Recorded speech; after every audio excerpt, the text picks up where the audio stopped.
आपके हिसाब से किसका चुनाव में माहौल, आपको कौन नेता पसंद है ये बताइए पहले। हमें तो योगी जी पसंद है। या मोदी जी? हाँ, मोदी जी भी पसंद है। और कोई विपक्ष वाले जो है? विपक्ष में मुझे कोई नहीं पसंद है। मैं नहीं बना रहा यार वीडियो, गाड़ मार दो यार। तो ये बताइए 2024 में क्या होगा? हमारी सरकार आएगी बीजेपी की। आप बीजेपी के? हाँ। क्या है आप बीजेपी में? बीजेपी गवर्नमेंट ने बहुत ज्यादा जो है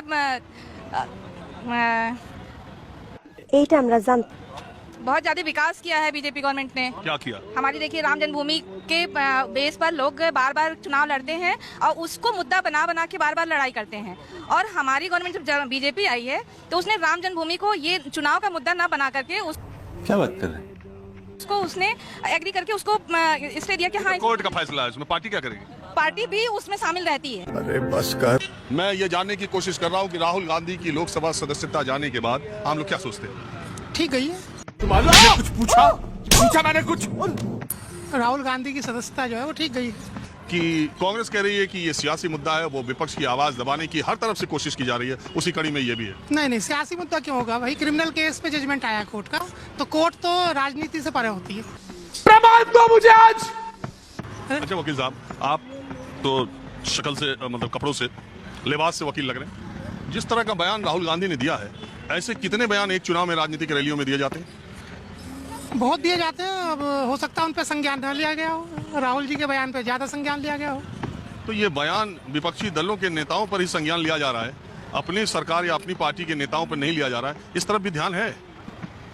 जो बयान जैसा राहुल गांधी जी ने दिया था एक जाति विशेष के लिए, ऐसा बयान मुझे लगता नहीं है कोई और देता है। गोली मारो वाला बयान आपको याद है? सर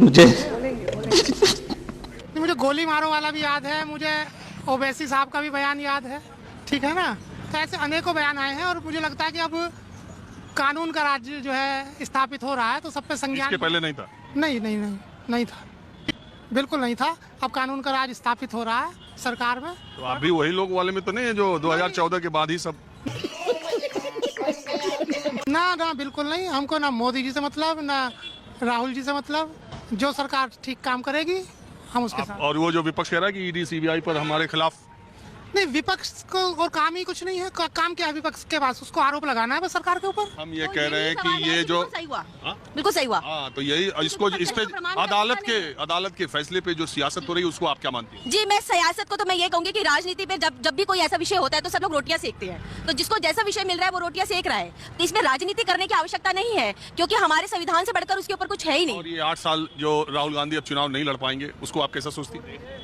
मैं ये चाहती हूँ कि देश के पक्ष में जो काम हो रहा है, देश के हित में जो कार्य हो रहा है, वो एक सर्वथा एक सत्य दिशा में काम हो रहा है। वो नहीं लड़ पाएंगे? ये तो बहुत अच्छा हुआ है। तो कौन है ये लोग? मैं ये कह रहा था कि एक मजिस्ट्रेट के फैसले से इतना बड़ा डिसीजन लिया जा सकता है सर?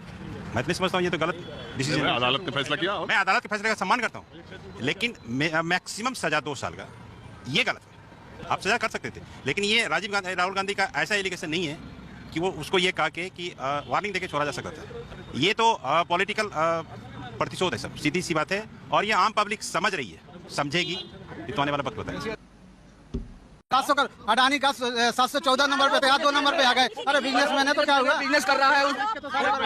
ओके साहब, अब एक मिनट, अडानी के मामले में सरकार का जो दृष्टिकोण है वो पारदर्शी और उस पर सही तरीके से जवाब सरकार ने दिया है। देखिए, अडानी के मामले पर सुप्रीम कोर्ट ने एक कमेटी गठित कर दी है। उसको कब गठित की?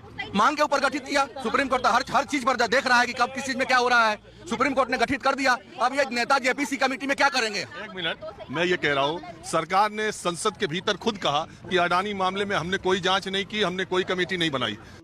शर्म करो, शर्म। कानून बहता है, सुप्रीम कोर्ट बहता है। सब उन्हीं के तो हाथ में है सर। सीबीआई, ईडी सब तो उन्हीं की है। अरे भाई, जो ईडी पर एक जांच, सब कुछ तो मोदी जी के पास ही है। जांच चोरी करने वाला ही, अगर क्या बोलते हैं, चोरी करने वाले के पास ही सारी सीबीआई, ईडी सब कुछ होगा। हमारी कमाई कौन करेगा? शाबाश बेटा, बहुत बढ़िया।